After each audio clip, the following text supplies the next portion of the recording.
20% জমিটা সিসে কতখানি মাছ পাওয়া যাবে? আশা করা আছে ধারা 3-4 মানে 20 কেজি মাছ দেখুন, পাওয়া যাবে। 20 কেজি। পাতিলে মাছ রয়েছে, এখানে সব দেশীয় প্রজাতির মাছ, এখানে সব কই মাছ। সুপ্রিয় দর্শক মণ্ডলী, এই মুহূর্তে আমি জয়পুর হাটের প্রত্যন্ত গ্রাম কয়ছাড়া গ্রামে দাঁড়িয়ে রয়েছি। এখানে ঠিক রাস্তার সাইডে একটা জমি রয়েছে, মানে নিচে জমি। এই জমিতে প্রত্যেক বছর এখানে স্থানীয় যারা মাছ প্রেমী আছে, যারা মাছ শিকার করে, তারা মাছ শেষে মাছ আহরণ করে। আসলে যেখানে এই যুগে শ্যালো মেশিন বা আধুনিক পাম্প দিয়ে পানি সিঁচা হয়, সেখানে কোনো পাম্প ব্যবহার করা হয়নি।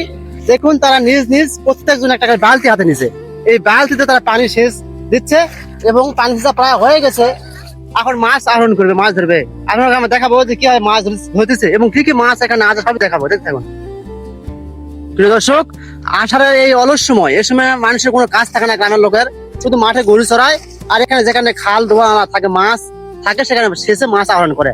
দেখুন এখানে এক ভাস্তা পানি সিঁচতে।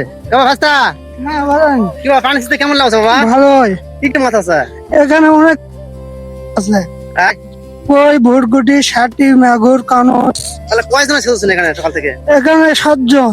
7 জন পানি ছেড়েছে। হ্যাঁ সেটা তো হয়ে গেছে, হ্যাঁ, সেজা হয়ে মাছ গেছে, ধরবে।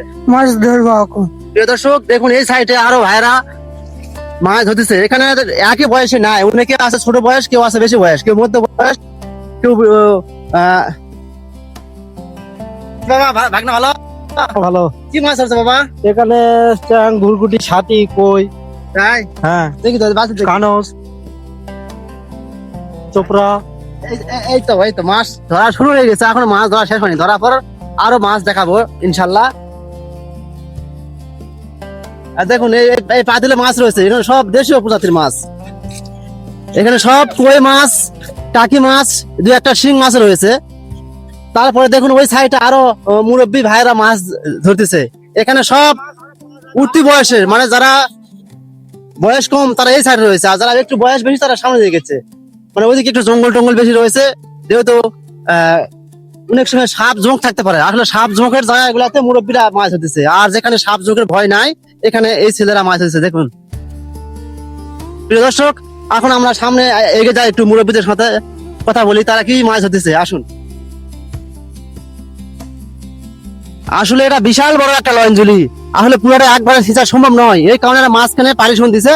এই অর্ধেক সিঁচার মাছ ধরার পর ওই অংশের পানি এবার পানি কেটে দিবে, তাহলে পানির মধ্যে এবার আসবে, তাহলে ওটা সিঁচা হয়ে যাবে। এখানে দেখুন, এখানে মুরব্বীরা মাছ হতেছে। এখানে দেখা আছে যে ওই কই মাছ এবং টাকি মাছ।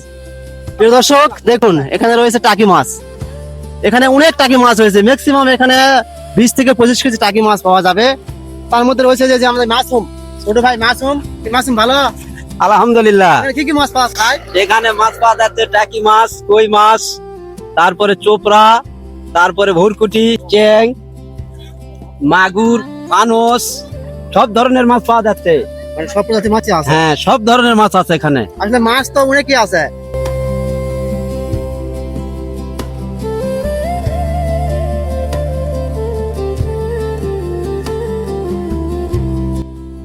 প্রিয় দর্শক, দেখুন এখানে সারাদিন, আসলে এখানে মাছ ধরার কাজের সবার ইনি সর্দার, মানে ইনি সর্দার। ইনি মাছ আহরণ করার পর সকলের মাছ ফোন করে দেবে এবং নিজেও নেবে। আমাদের এলাকায় স্থানীয় ভাষায় নিচে জমিকে লঞ্জলি বলে। তো সেই ক্ষেত্রে এই জমিটা আয়তন প্রায় 20%। সারাদিন ভালো আছে ভাই? হ্যাঁ হ্যাঁ, ভালো। তাহলে এই 20% জমিটা সিঁচে কতখানি মাছ পাওয়া যাবে? আশা করা আছে ধারা 3-4 মানে 20 কেজি মাছ পাওয়া যাবে। 20 কেজি এই 20 কেজি মাছ আশা করা এই যায়। সবার মধ্যে ভাগ করে নেবে। ভাগ করে নেবো 7 জন। 7 জন। হ্যাঁ, আমরা সকালবেলা খাওয়া দাওয়ার পর একটা সিদ্ধান্ত নেন যে একটা নয়নজিলি আছে, ওটা আমরা সিঁচি অবসর সময়, এই জন্য সবাই মিলে আসার পর এটা সিঁচনো, এখন মাছ ধরছি। এখন মাছ বর্তমান পাওয়া গেছে কেজি 2-3। তো ঠিক আছে ভাই, আচ্ছা, ভালো থাক। হ্যাঁ ঠিক আছে। প্রিয় দর্শক দেখুন, মানে এমন নিখুঁত করে মাছ ধরতেছে যে মাছ একটা ছাড়া যাবে এরকম কোনো উপায় নাই। যেরকম চিরুনি অভিযান চালায়, মাথাতে যেরকম মাথা আঁচড়ে যেরকম চিরুনিতে, ঠিক সেভাবে আর চিরুনির মতো করে মাছ ধরতেছে। একটা মাছ ছাড়া যাবে না এবং প্রত্যেকবার হাত দিয়ে একটা করে মাছ পাচ্ছে। টাকি মাছ, কই মাছ এবং আমাদের স্থানীয় ভাষায় পুঁটি ডারকা বলে, এগুলো মাছ পাচ্ছে এরা। প্রিয় দর্শক দেখুন, এখানে ছোট্ট একটা বাচ্চা, সেও মাছ ধরা কাজে সামিল হয়েছে, সেও পানি সিঁচছে। দেখুন পানি সিঁচতেছে। এখানে এই মাছ ধরা, আমাদের গ্রামে এই আষাঢ় মাসে অলস সময়, এখানে কোনো কাজ থাকে না দিদাই, সকলেই ছেলে থেকে বৃদ্ধ সবাই এই মাছ ধরার প্রতি এরা আকৃষ্ট থাকে। আর বিশেষ করে যারা এরা মাছ ধরে, এরা কোনো জায়গায় মাছ দেখলে এরা ঠিক থাকে না, এরা খাওয়া নেওয়া বাদ দিয়ে মাছ ধরার কাজে ব্যস্ত থাকে। প্রিয় দর্শক মন্ডলী, দেখুন এইভাবে পানি ছিঁচতে হয়, আমরা সব কাজই জানি। যদি আমাদের ভিডিওটা ভালো লাগে অবশ্যই লাইক কমেন্ট শেয়ার দিবেন। আসলে আমাদের ভিডিওতে আপনারা শেয়ার কমেন্ট দেন না, তেমন কমেন্ট অবশ্যই করবেন। মাছের মারা কাজ যদি ভালো লাগে তো অবশ্যই কমেন্ট করবেন। আর এলাকায় যদি কোনো জায়গায় ভালো মাছ মারা, এরকম মাছ ধরার আয়োজন থাকে অবশ্যই আমাকে জানাবেন কমেন্টে, সেখানে আমরা যা ভালোভাবে ভিডিও তৈরি করবো। সে পর্যন্ত ভালো থাকুন, খুদা হাফেজ।